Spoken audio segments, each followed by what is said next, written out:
Okay, now let's apply all of the vocabulary that we've discussed. So it says identify all pairs of angles of the given type. The first thing I want to point out is this right here. That is our transversal. So what we're going to do first is we're going to do corresponding angles. So for corresponding angles, they correspond in the same position. So I would like to point out that 1 is on top of that line, 3 is on top of the other line, and they are connected by the transversal. So the first thing we are going to write down is angle 1 and angle 3. But there's several more different corresponding angles.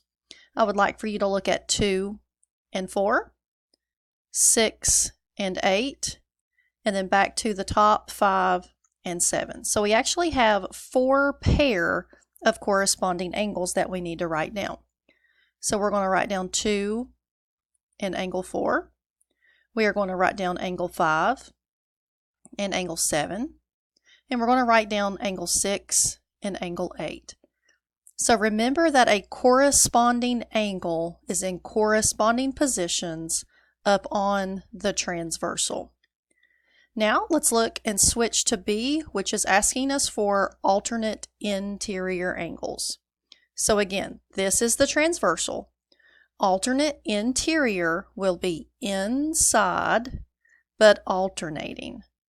So there is an example, 3 and 6, as well as 2 and 7.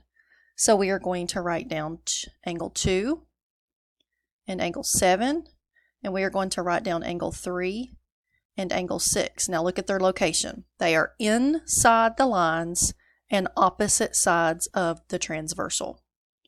Next will come alternate exterior. So again, this is the transversal right here. And now alternate exterior. Outside, exterior. So 1 and 8, 5 and 4. So the first pair will be angle 1 and angle 8. The next pair will be angle 5 and angle 4. They're outside alternating. Now last, this is the same side interior angles, and remember that it can also be called consecutive. That is interchangeable. So there is our transversal. So if we look for the same side, so you're going to notice 2 and 3, same side, and you're going to notice 6 and 7. They are same side interior angles. So angle 2 and angle 3, as well as angle 6 and angle 7. Now go ahead, flip your notes over to the back. And now we are going to look at number 3, which is classify each pair of angles. So the first thing what I would like for you to do is to pause the video, and I would like for you to try to answer those 8 questions.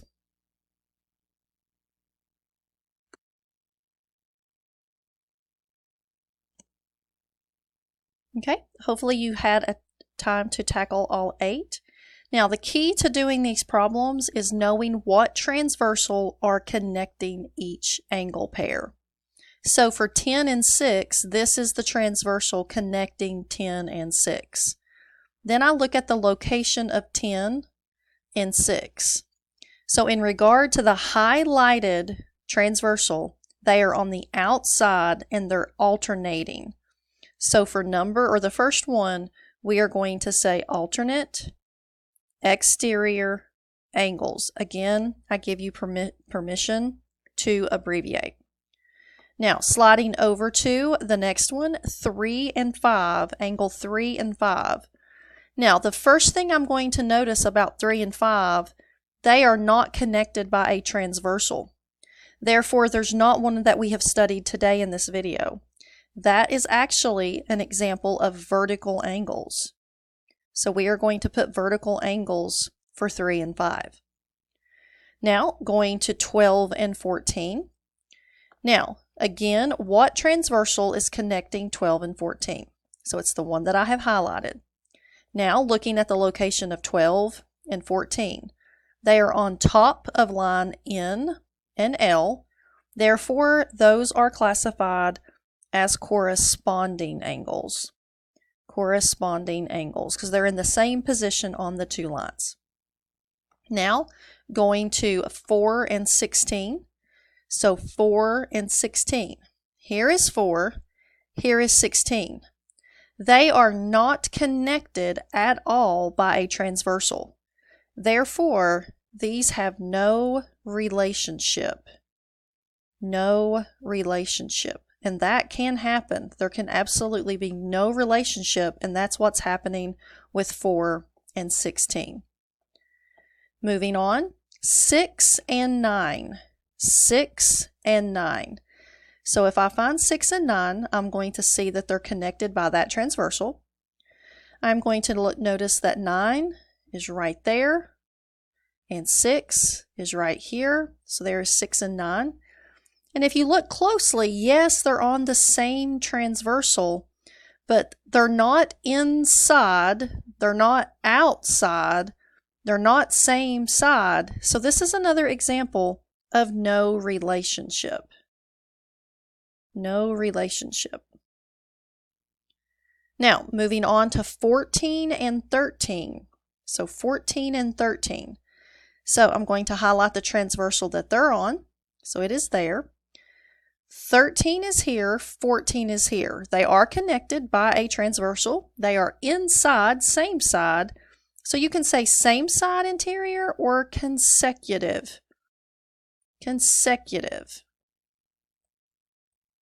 interior angles. For some reason, it's not letting me want to do this. Okay, so you get what I'm trying to say. Consecutive interior angles. Now 7 and 13. So for 7 and 13, this is another example of 7 and 13 are not connected by a line. There's no relationship there. So again, we are back to no relationship. It's all got to be in relationship to a transversal. Now, the last one on this section, we have 8 and 16. So here is the transversal in question. Here is 8, here is 16. Now, they are interior alternating. So these are alternate interior, sorry about that again, alternate interior angles. Don't know what's going on with my computer. Alternate interior angles. So sorry, it's not letting me write right there. Okay, so just fill that in for me.